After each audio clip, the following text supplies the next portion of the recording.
If you're looking to create, grow, and sustain your wealth, download and subscribe to the Pain Points of Wealth podcast at BeBullish.com with Bob, Ryan, and Chris Payne. It's your podcast for market insights, money tips, and real talk on the economy. Download and subscribe at BeBullish.com. Ah, Smart Water. Pure, crisp taste. That's really good water. It's the kind of water that says, I have my life together. I do feel more sophisticated. Smart Water. For those with a taste for taste. Grab yours today.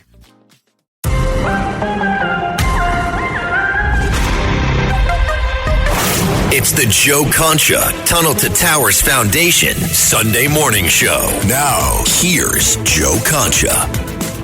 Welcome back, everybody. Let's bring in editor of The Spectator and, of course, the host of the Big Ben Show, Fox at Fox News. Also has a newsletter called The Transom. Am I pronouncing that correctly, Ben? Because I've heard it two ways. The transom? Yes. Okay. Absolutely. Over the transom. Come on, man. You gotta use the old newspaper voice, man. Well, look, let's check out what's coming over the transom. The transom. I like that. Okay. Yeah. Very good. So thanks for joining us. We appreciate it. Let's jump right in, shall we? So you're a Virginia guy, correct?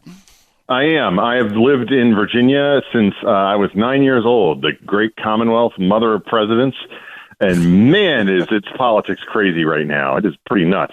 It's nuts, yeah. I mean, the Jay Jones thing, if we actually had like somewhat of an objective media, I mean, he would be down by 15 points as opposed to 6 or 7 Can I just point out, Todd Aiken became a national name for like a comment in a debate, and that was just the most random kind of stuff.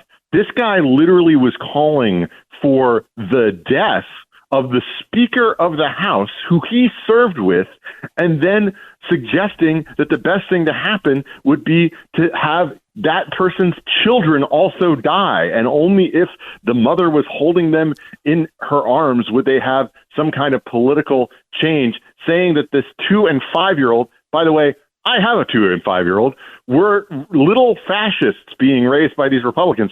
I will tell you, little 2- and 5-year-olds, they can be a little fascistic in their demands. I mean, this is something we should acknowledge as a society. If you get the wrong kind of fruit bar versus the one that your sister got, the demands, they and they are enforced. My 2-year-old has that pattern of saying, "I will not be your friend anymore if you do not give her the thing that she wants." Yeah. But this is the thing that I think is so terrible about it. Jay Jones would absolutely be off this ticket, except for the fact that Abigail Spanberger, the candidate for governor, is kind of the definition of the avatar of the Northern Virginia white wine mom. She actually, she worked for the CIA, so there's a whole other layer of things on top of that. But she is unwilling to cut him off, even though every political indication should be that you should cut him off. And the reason that is happening is because in Virginia, we have seen a steady increase in the percentage of vote coming from Black and Hispanic voters, but particularly Black voters, toward the Republican Party. So she's scared. I can't lose this demo by cutting off the Black guy who said this terrible thing. And it's the most obvious sort of political, crazy, who's actually in charge of this coalition moment for the Democrats. And it's all subtext because nobody really wants to reckon with it. And the irony is, Ben Domenech, is that Abigail Spanberger is running against a Black woman, right? Yeah. So, and by the way, a Black woman who she has repeatedly, the whole ad campaign here in the Old Dominion has been about, she's a crazy Black woman. And literally that's what it is. They use the major ad that she's running. She's used like 3 major ads, but which I have to unfortunately see every time I watch football, which is the primary thing that I watch, as you know, and as you also participate in. And that is an ad where she's actually imitating Kamala Harris, saying, "I am speaking," and she's doing kind of a mocking tone about it. Of course, the ad frames this as if she is the one saying it, because presumably Spanberger voters have no idea that she's making any kind of imitation of Kamala. So, ultimately, this is a situation where any competent Democrat consultant would be saying, cut off Jay Jones, you'll be able to win. but she hasn't. And that's why this race continues to seem to get closer and closer. And it's why a lot of Republicans, frankly, across the country, donors and the like, are suddenly saying, wait a minute, is this going to actually be something that goes against historical trends and turns out to be something where Republicans perform better? And, I certainly think at this point, it is a far cry from where it was even a month ago when Spanberg had an easy double-digit lead. Jay Jones was up by at least 5 points, and you saw this as a situation where Democrats were going to walk to victory. Yeah, pain is temporary and texts are forever, supposedly. And in this case, the fact that he sent them to a Republican colleague, not thinking that maybe this will come back and bite me later down the line. I believe that was accidental, Joe. Nope. Yeah, good point. So if you've ever had not to judge your listeners, but if you've ever had a late night and potentially accidentally texted the wrong person, well. This, it has consequences. So, very good point. Well, we'll get off of Virginia. I just have one more quick question because you know the dynamic there.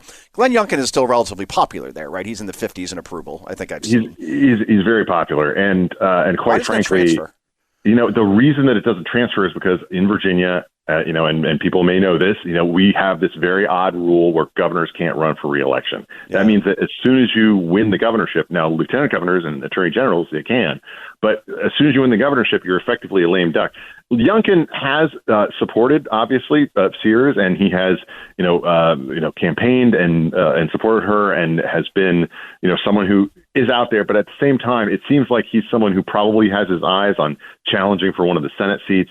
And as much as his tenure in Richmond has been a success for business and the economy here in Virginia, that really has not been something that has redounded to Sears' method. The much more successful politician in terms of popularity was Miyares, the incumbent attorney general, and he filleted Jay Jones in their debate last night, and I expect that he will now coast to victory because of this. He was always the one that people had kind of an eye on as being potentially the next guy for the statewide thing. But look, Virginia is a blue state. It's hard to get through. And the number of bureaucrats that we have in this place who are freaking out, by the way, about everything that Russ Vought is doing at OMB, those are the people who actually decide these elections a lot of the time. And unfortunately, that does not redound to Republicans' benefit. Yep, Northern Virginia, and we're talking to Ben Domenech. I'm curious, Ben, as far as let's go to New York, shall we? Because we had a debate recently with Zohran Mamdani, who the guy smiles. He's smooth. He is smooth, and he can sell communism. Karl Marx would even be like, boy, this guy's good. I'm so pissed off. My wife said, well, he's handsome, obviously. And I said, are you kidding? Are you kidding? I could bench press this guy. now, I mean, part of that is just a size differential thing, but it's just one of these things where, like, this shrimp and coconut sauce is divine. What's your secret? Goya coconut milk. How does it taste so good? It's all in that real coconut flavor and that rich, creamy texture. What about thickeners and added sugars? None. Just smooth, coconutty goodness. What can I make with it? From curries to sweet treats like coconut flan, the possibilities are endless. Goya coconut milk. Take your cooking to the next level. No question about it. Find it in the Goya section of your local grocery store. If it's Goya, it has to be good. Anyone can follow. It takes something special to be an original, which is why the 2025 Lincoln Navigator SUV arrives with new ways of surrounding you in luxury, including the ultra-wide 48-inch panoramic display and the multi-sensory Lincoln Rejuvenate experience. A true original never stops evolving. So meet the 2025 Navigator, the original that's all new and better than ever. Learn more at Lincoln.com. Lincoln and Navigator are trademarks of Ford or its affiliates. Running a business comes with a lot of what-ifs. But luckily, there's a simple answer to them. Shopify. It's the commerce platform behind millions of businesses, including Thrive Cosmetics and Momofuku. And it'll help you with everything you need. From website design and marketing to boosting sales and expanding operations, Shopify can get the job done and make your dream a reality. Turn those what-ifs into... Sign up for your $1 per month trial at shopify.com/special offer. We all love a legendary comeback, and Degree Original Cool Rush is back and better than ever. Cool Rush isn't just a scent, it's a movement, a fan favorite that delivers bold, fresh vibes and all-day sweat protection. Whether you have a man that spends hours in the gym, heads into the office early, or is just trying to stay fresh on a long day, Cool Rush has their back. Head to your local Walmart or Target and grab Degree Cool Rush, the fan favorite scent from the world's #1 antiperspirant brand. This guy has charmed an entire generation of TikTok and Instagram people. Yeah. And that includes, unfortunately, some of the most powerful people and some of those powerful news organizations that are run out of New York and are obsessive with him, putting him on the cover. Condé Nast did a switch on a dime. They went from being, very skeptical about him to the New Yorker profiling his trip to the U.S. Open to putting him on the cover of Vanity Fair, all of this stuff. It's disgusting because of his ideas, but he's going to win, and it's going to be bad for New York City. And that's why I think conservatives, Republicans across the country should not be rejoicing at all, because there is no real silver lining here. You can't judge this as being good. You're not going to end up with a Giuliani at the end of these days, unfortunately. So that's just, you're just going to have a lot of people suffer. I don't want to compare him to a murderer. I don't mean the analogy this way, but Luigi Mangione, right, who murdered United Healthcare CEO Brian Thompson, shot him in the back. The guy's a father of two. And you see now Mangione's GoFundMe page is well over $1 million.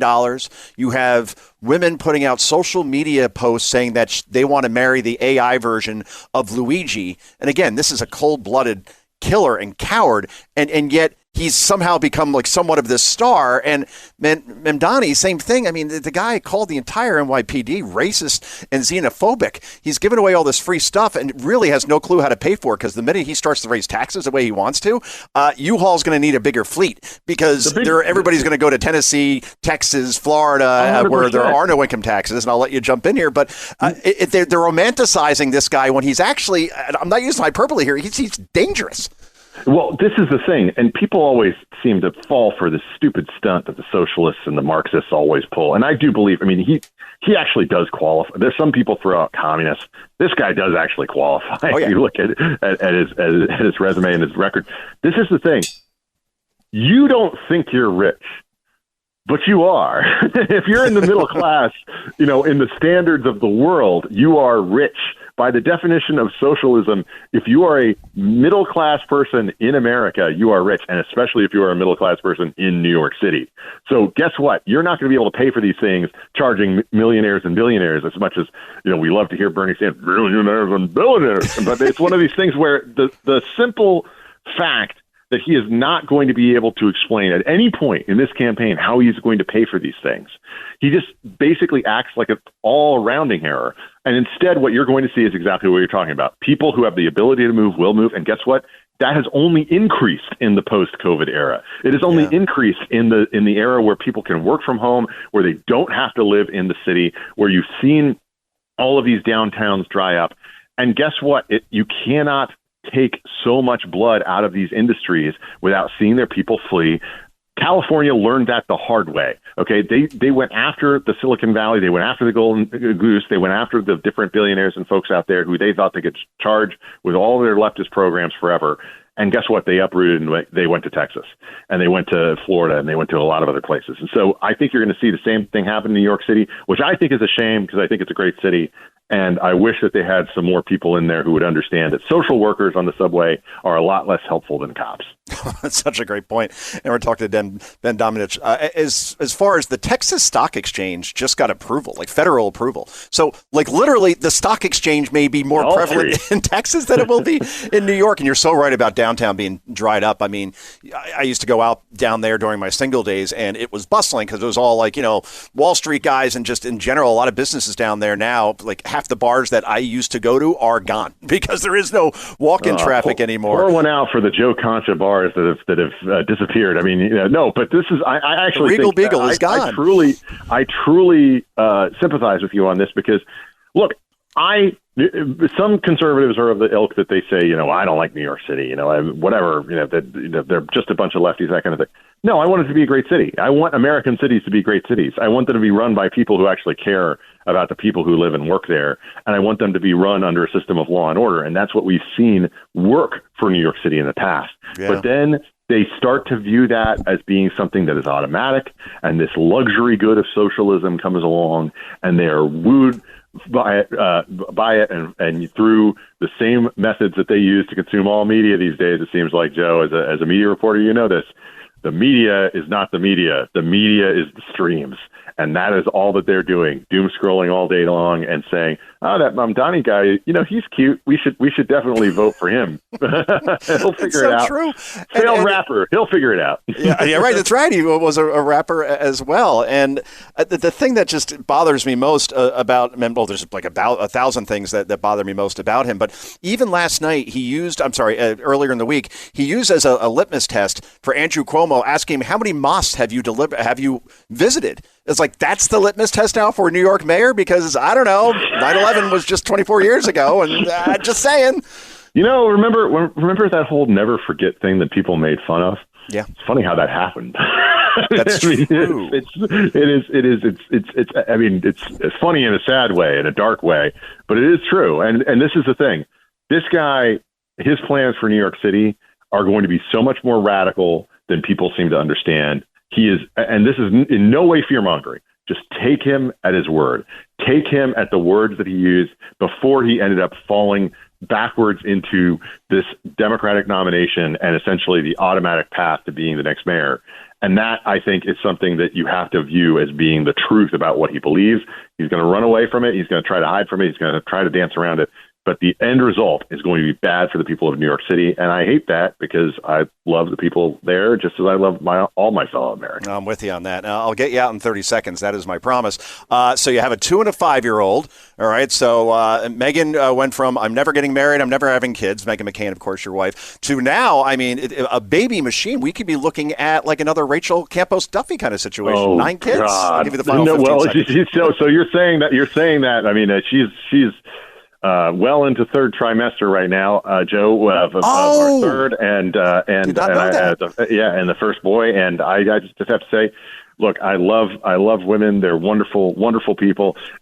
Nothing is asked more of a man than to be the best person that he can possibly be, while also being blamed randomly on random days for nothing in particular, because of the excruciating experience of pregnancy. I just think, look, everybody have kids. The one advice I would have is have kids younger. I love being a dad of this many at 43, but man, my knees would feel a lot better if I was 33 instead. I did what you did, and I'll leave you with this, a name recommendation for the boy.